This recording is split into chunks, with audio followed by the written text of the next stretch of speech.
What's up, guys? Today I want to talk about this guy right here, the Radiomaster Pocket. Now I'm sure you're very familiar with this guy because there are millions of videos out there. I'm not going to go through every single feature and spec of this radio. I'm just going to give you my thoughts and my feelings since getting this radio because, well, spoiler alert, I really like this radio.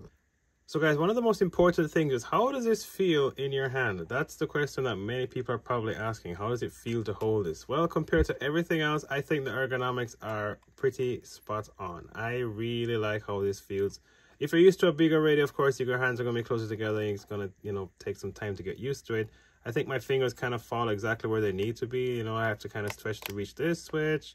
And I'm always here with my finger ready to go. Of course, my other radios, I think the switch was down here. So I just have to get my brain rewired to just, remember that this is a switch right here, which is fine. I got used to that fairly quickly. The stick ends are kind of cool. They're very sharp, as you can see. So if you're a thumber, that's very good for you. And that's the thing. I am a thumber. I don't know how to speak for somebody who's a pincher, but if I do this, it actually feels like I can reach the full extent. Of course, you should be able to because it's very short, but I feel like I can do this without having any kind of hindrance or whatever. And I think that because the springs have kind of a more of a heavy feedback, it might make it much easier for you to kind of feel where you are. That's my opinion anyway. Maybe not, because I actually like flying with very loose springs. These springs are a lot harder than I'm used to, but I did adjust them. I'll probably show you how I did that later. But yeah, that's basically it for the ergonomics. I think it's 100% win right here. It feels nice, it's weighty, it feels sturdy, it doesn't feel cheap at all. I love it. And considering the price, I think this thing is absolutely amazing. Here we have, in there's a screw that you can adjust the gimbal. There it is. See, right there. Oops, my finger is making, there it is. So it's basically the same screw that I use for the props on my tiny drones. And I use this little tool, just stick it in there, turn that screw until the gimbals feel like how you want it. Now, if you're really skilled, you can get the gimbals to kind of center this is kind of loose. There we go. You can get the gimbals to center really nicely. You don't feel that notch in the middle. It just feels really smooth, and that's amazing. Even though it gets tighter as you go to the end, that middle spot is where you really want to be smooth, and that feels amazing right there. So if you're very skilled, you can adjust this to get that feeling that it feels so nice and juicy when you're flying. Another great, amazing feature I like, these can come off. Look at this. If you're packing this in your bag, one of the most worrisome things is the sticks getting beaten or eaten or just damaged on something in your bag. You take these off, you don't have to worry about it. Now you can just store them back here. How cool is that? Boom, just like that. And of course, you also got a module bay back here. I forgot to talk about this. You can put whatever you want there. If you want to put any kind of crossfire, whatever else, which I won't be needing, because guys, I really and truly think that Express LRS is all you need, honestly. And that might sound like I'm just biased or whatever, but it works so well. I know the technology really well behind that, the LoRa and all that stuff. It has everything. Now they have all kind of modes in there that whatever you want to do, Express LRS can do it. That's why I'm always a big supporter for Express LRS. And the thing is, if you want to buy the version that has the multi-protocol module, maybe you have models already that use some kind of other protocol, and that's fine. But you can do it that way and then put an Express LRS module in the back. But why would you do that? Everything is going Express LRS, and I'm all for the future, so I would say you should get this guy. So what do you want to do here, guys? When you get this radio, you want to go into your settings. So there's a system button here, and the first thing you see is Express LRS. You want to select that, and it will show you this is the Lua script for Express LRS. You want to go into Wi-Fi connectivity right there, and you want to go to okay, enable Wi-Fi. This first one that's right there, just like that. Wi-Fi running, so now your radio is broadcasting on Wi-Fi network, and you should be able to join it. There he is, Express LRX TX. So you select that. If you've done this before, then you will already connect. There we go. And if not, then the password is Express LRS. Go to your browser, pop this up, and just go into the login here. So guys, right here on the very first page, here you have binding phrase. You can type your binding phrase here, hit save, and that should do it. You should be ready to go.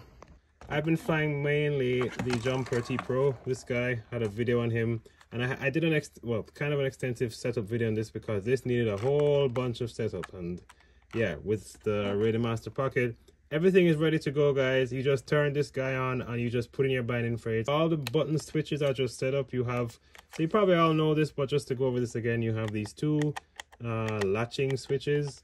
You got two of them. This is not like the Jumper T Pro where you just have to press it and just do the whole setup to make it turn on and off.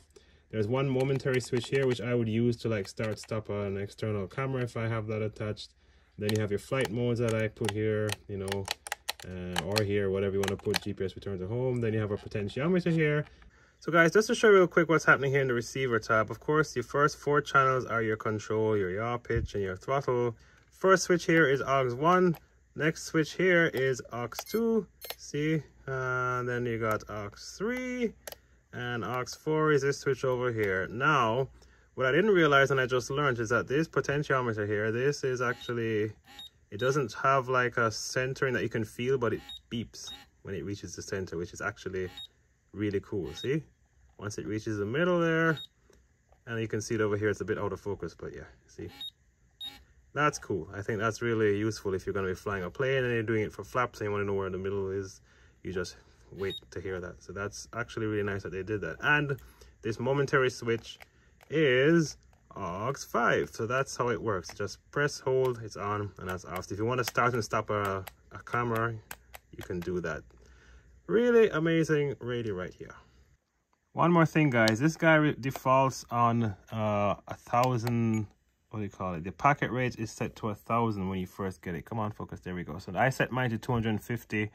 And when it came, it was all the way at F1000. And that's very weird because if you have a drone that has an SPI receiver, that's not going to work. You're not going to get the best range out of that. So I went in there and I would suggest, this is up to you, I put dynamic power. You don't have to do that, but I fly in dynamic. I think it saves the battery somehow, you know, for it not running at 250 all the time.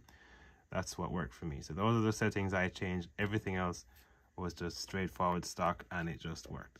You may know with things like radios and goggles, it's very subjective. That your preferences might be different because I know a lot of people who like big radios with big, huge sticks that have huge throw and travel. And that's okay. I understand that. But, you know, I always say that your brain is reprogrammable and it's easy for people to just kind of stick to what they know. I get that, and that's okay, but I like to try new things and see what works for me. Having said that, if this is going to be your first radio, all of that doesn't matter because this, I think, is a perfect first radio for anybody. And I just have to say that because if I was getting to FPV, this would make me very, very happy. My first radio was huge. It was massive and I liked it, but after a while I thought, I want something smaller, more compact, and I wish they had these back in the day. So with this guy, I'm extremely happy. The speaker is quite loud and nice. Guys, I thought this was a bit gimmicky because when it turns on, there is such a huge light. There's so much light in this thing. And I thought this was absolutely ridiculous and just not, you know, it looks cool, but I thought, when I fly at night, I want to be covert. You can turn the lights off, by the way. You can do that, which is cool. But something cool came out of this because last night I was outside flying and it was this really bright moon. And at night, I could see where I was. Check this out. I'm right here. See? Because the radio lights up, I can find myself at night. So this is a really good feature of this radio. But guys, I love this radio. I think that if you're if you're just getting to FPV or if you want a second radio just to throw in your bag, get it. I would say this is a very good buy. It's cheap. It's just like, it's very well made. You can change, you know, colors of the case. I'm not going to do that because I actually like this case. Yeah, that's basically it, guys. Radiomaster Pocket gets a big thumbs up from me, and I'll be holding on to this one for the foreseeable future. Anyways, guys, that's it for now, and thank you for watching, and happy flying.